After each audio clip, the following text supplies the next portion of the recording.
ہم نے رب کے حکموں کو توڑا، ہم نے پرواہ ہی نہیں کی۔ ہم سمجھے دنیا میں آئے ہیں تو ہماری دنیا ہے، آوارہ ہوں، خواہشات نفس کے مطابق زندگی گزاریں، آنکھیں بے حیائی میں لگی رہیں، سوچیں آوارگی میں لگی رہیں، کان نغمے سنتے رہے، زبان جھوٹ بکتی رہی، ظلم و جبر کا بازار گرم رکھا، عصمتیں عزتیں پامال کرتا رہا، لوگوں کا مال لوٹتا رہا، حق غصب کرتا رہا، کلیجے اور دل چیرتا رہا، لوگوں کو زخمی کرتا رہا، لوگوں کے جذبات سے کھیلتا رہا، پرواہ نہیں کی کہ یہ دنیا ہے، امتحان گاہ ہے، چند دنوں کے لیے آئے ہیں، اللہ کے حضور پیش ہونا ہے، عملوں کا حساب ہونا ہے۔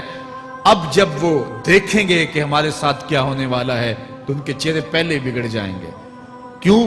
وہ گمان کریں گے کہ ان کی ریڑھ کی ہڈی توڑ دی جائے گی، ایسے عذاب آئیں گے جس طرح کسی کی ریڑھ کی ہڈی ٹوٹ جائے تو اس کا چہرہ شگفتہ گلاب تو نہیں ہوتا، اس کا چہرہ جو ہے وہ تو کس قدر مرجھایا ہوا ہوتا ہے۔ تو اللہ ارشاد فرماتا ہے اس طرح ان کے چہرے ہوں گے۔ ابھی عذاب آیا نہیں ہے لیکن چہرے پہلے اترے ہوئے ہوں گے، اور جب عذاب کی بھٹی میں ڈالے جائیں گے، اللہ اکبر، اور وہ سخت عذاب، حضور نے جبریل امین سے پوچھا مجھے جہنم کے عذابوں کا ذکر سناؤ۔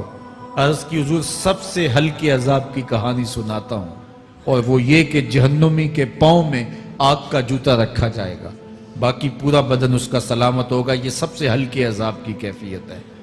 اب پاؤں میں آگ کا جوتا ہوگا، حدت، گرمی، شدت اتنی ہوگی کہ دماغ پگھل کے ناک اور کانوں کے راستے سے باہر آ جائے گا۔ پاؤں میں رکھے ہوئے جوتے کی گرمی دماغ کو ایسے چڑھے گی کہ وہ پگھل جائے گا اور ناک اور کانوں کے راستے سے باہر آ جائے گا۔ تو اللہ کے عذاب کے خوف سے چہرے بگڑ جائیں گے، حالت سلامت نہیں رہے گی۔ یہ بات ذہن میں رکھیں کہ اللہ جس کو جہنم میں ڈالے گا اس کو اس صورت میں نہیں ڈالے گا، یہ محمدی صورت ہے، یہ شکل اس کی چھین لی جائے گی اور اس کی شکل بڑی کر دی جائے گی۔ اس کا ایک ایک دانت احد پہاڑ جتنا ہوگا۔ احد پہاڑ کا پھیلاؤ 15 کلومیٹر پہ ہے، 15 کلومیٹر کا ایک دانت، اور 32 دانت کتنے ہوں گے تو منہ کتنا بڑا ہوگا۔ اس کو اتنا بڑا اس لیے کیا جائے گا تاکہ وہ عذاب کی تکلیف زیادہ سہے۔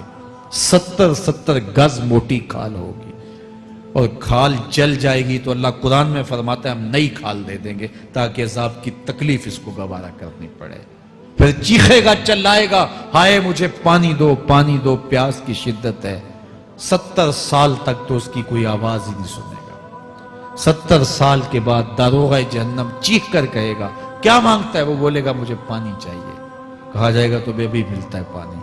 پھر داروغہ جہنم اسے پانی دے گا، کوکا کولا کی بوتل دے گا یا پیپسی تھما دے گا یا منرل واٹر کی بوتل دے گا؟ نہیں، قرآن بتاتا ہے اسے مائے حمیم دیا جائے گا، کھولتا ہوا پانی، اور وہ اتنا گرم ہوگا جب پینے کے لیے چہرے کے قریب کرے گا اس سے اٹھتی ہوئی بھاپ کی وجہ سے چہرے کی کھال ادھڑ کے اس کے اندر گر پڑے گی، لیکن اس کے باوجود اس کو پینا پڑے گا۔ اللہ فرماتا ہے یہ دنیا ہی سب کچھ نہیں ہے، سمجھ لیا یہی سب کچھ ہے، آخرت کو بھول گئے، صبح اٹھے کام پہ چلے گئے، شام آئے آوارگی میں چلے گئے، صدائیں آتی رہی حی علی الصلاۃ حی علی الفلاح، کوئی پرواہ نہیں کی، نہ پیشانیوں نے سجدے کیے، نہ سوچوں میں پاکیزگی آئی، زندگی یوں گزار کے چلے گئے۔ ایسے نہیں، کہا ایک وہ ہوں گے جن کے چہرے شگفتہ گلاب ہوں گے، ایک وہ ہوں گے جن کے چہرے بگڑے ہوئے ہوں گے۔ اللہ اکبر، کلا اذا بلغت التراقی، یہ تو قیامت کا منظر ہے نا، قیامت سے قبل بھی ایک منظر ہے، اللہ اس منظر کو بھی بیان کر رہا ہے، کلا اذا بلغت التراقی، ہاں جب جان گلے کو پہنچ جائے گی۔ اے انسان تیرے اوپر وہ گھڑی بھی آنے والی ہے، وہ وقت بھی آنے والا ہے جب سانس اس ہنسلی میں اٹک جائے گا، جب سینے سے بھی سانس اوپر چلی گئی، اب ڈاکٹر بھی لا علاج قرار دے رہے ہیں کہ اب علاج نہیں رہا ہے، جان بس اب نکلنا چاہ رہی ہے، اور کہا جائے گا کوئی جھاڑ پھونک والا بلاؤ۔ اب ڈاکٹروں نے تو جواب دے دیا، اب سانس اٹک گئی گلے میں، چند لمحوں کی مہمان ہے، اب ڈاکٹروں نے کہا اب ہماری جانب سے لا علاج ہو گیا، اب لے جاؤ اس کو گھر، یا وینٹیلیٹر پہ ڈال دیتے ہیں اس کو، بس اب ہماری جانب سے کوئی اس کا علاج نہیں ہے.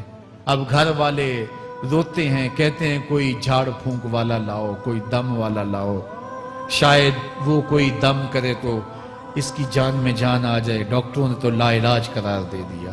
وَظَنَّ عَنَّهُ الْفِرَاقِ. اللہ فرماتا ہے یہ تو جھاڑ پھونک والے کو ڈھونڈ رہے ہیں, لیکن جس کی سانس یہاں اٹکی ہے وہ سمجھ گیا ہے اب موت آ گئی ہے. اس کو یقین ہو گیا ہے کہ اب موت کے لمحے آ گئے ہیں, اب میں بچ نہیں پاؤں گا. اب آنکھیں تاڑے لگی ہوئی ہیں. وَالْتَفَّتِ السَّاقُ بِالسَّاقِ. پنڈلی پہ پنڈلی چڑھ رہی ہے. جب موت آ جاتی ہے تو پھر پنڈلی سے پنڈلی لپٹ جاتی ہے, اس کو پھر جدا کرتے ہیں اور جدا کر کے دونوں انگوٹھے باندھ دیتے ہیں تاکہ پنڈلی کے اوپر پنڈلی نہ چڑھے.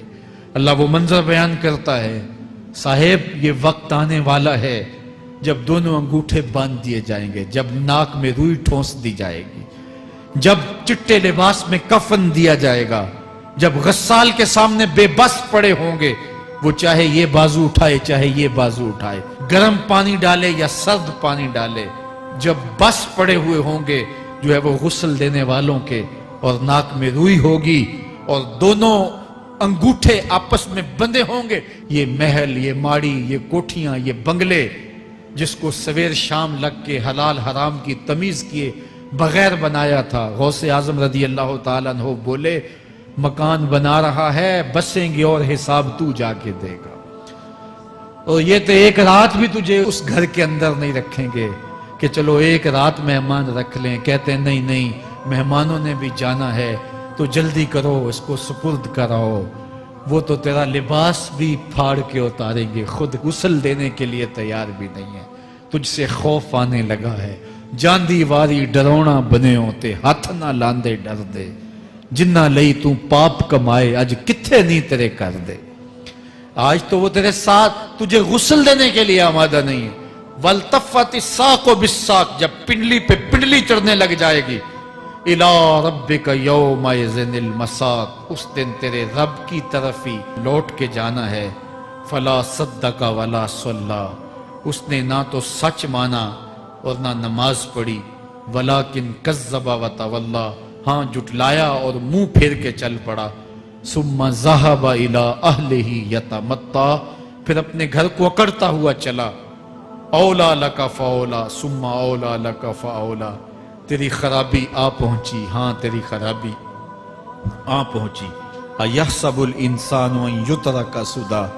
انسان دنیا میں یہ گمان کرتا ہے اس کو سدا چھوڑ دیا جائے گا.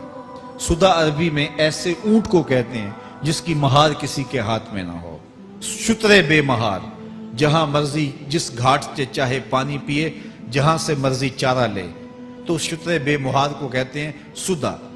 تو یہ انسان بھی گمان کرتا ہے کہ میں بھی سدا ہوں, مجھے کوئی کیوں پوچھے, میرے جذبات پہ کوئی کیوں قدغن لگائے, مجھے کیوں روکے کوئی. بالخصوص جوانی کے ایام کے اندر جوان کو بڑا ہوتا ہے کہ کوئی مجھے کیوں, وہ تو ماں باپ کے کہنے میں بھی نہیں آنا چاہتا. وہ کہتا ہے کیوں مجھے روکتے ہیں, میری جوانی ہے, میرے جذبات ہیں, مجھے آزادی سے جینے دو, کیوں میرے راستے میں رکاوٹ بنتے ہو, میں سدا ہوں.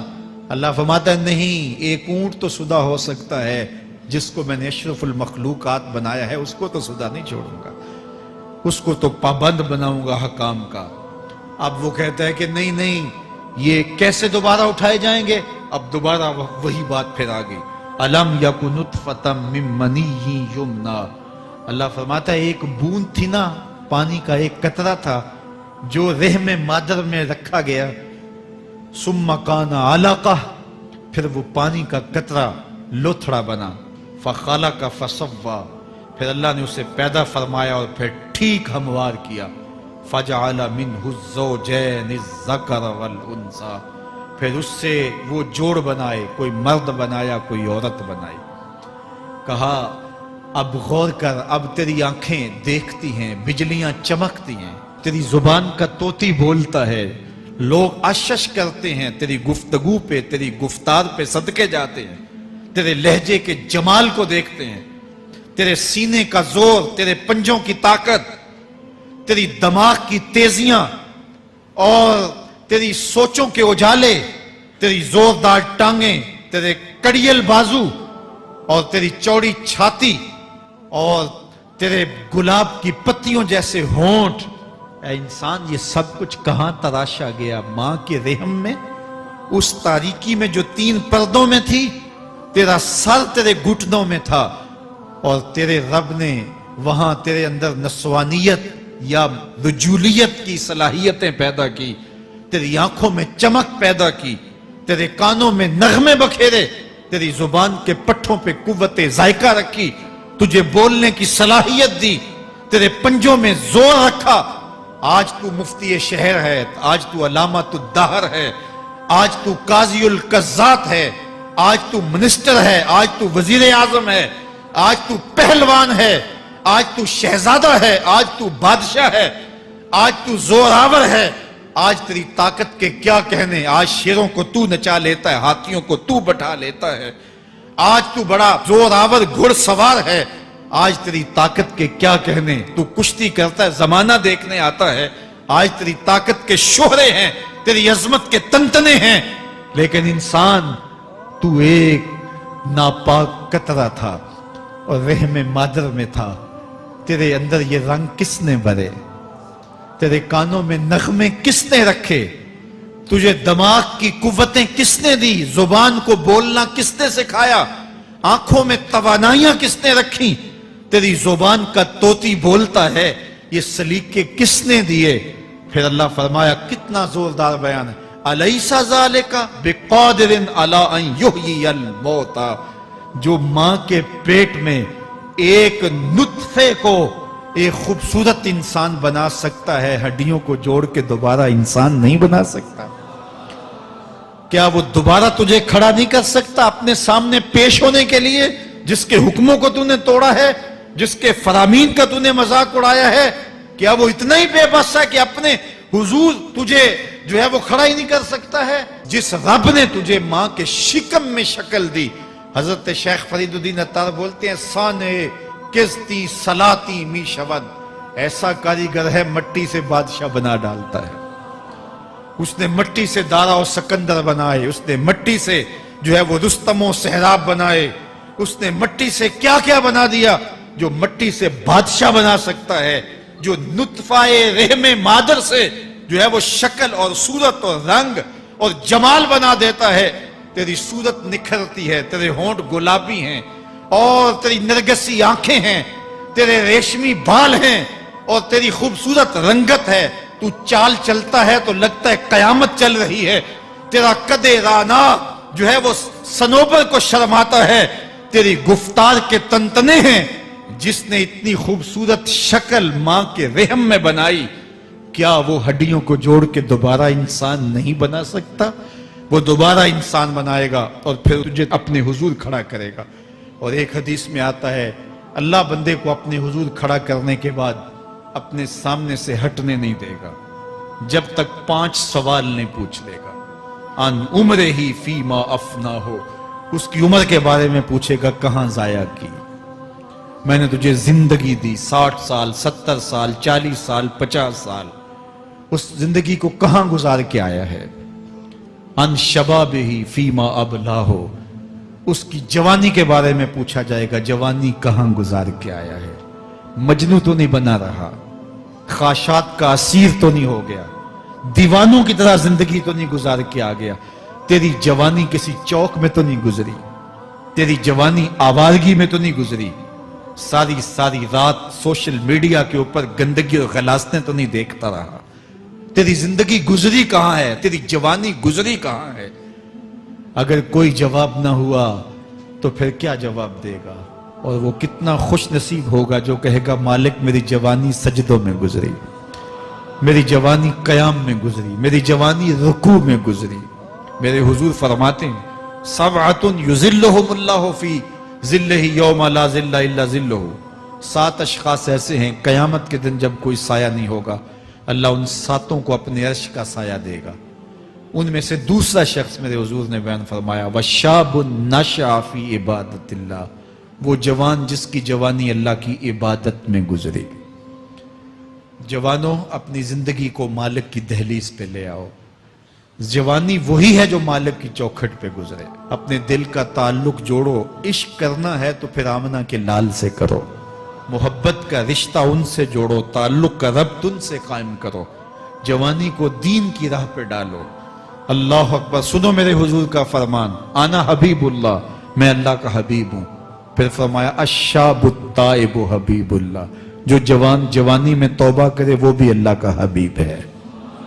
آؤ اللہ کے حبیب بن جاؤ، اللہ کے حبیب بن جاؤ، اللہ کے حبیب بن جاؤ، اللہ کے محبوب بن جاؤ۔ لیلۃ القدر کی گھڑیاں ہیں، رات کا پچھلا پہر ہے، اللہ کے حضور یہ عہد کر کے اٹھو، مالک جو زندگی گزر گئی، آئندہ جوانی کا ایک ایک لمحہ تیرے لیے گزرے گا، جیوں گا تو تیرے لیے، مروں گا تو تیرے لیے۔ میری ایک ایک سانس تیرے نام وقف ہوئی، میری زندگی کی ایک ایک ساتھ تیرے نام وقف ہوئی، میں اپنا سب کچھ تیرے لیے پیش کرتا ہوں۔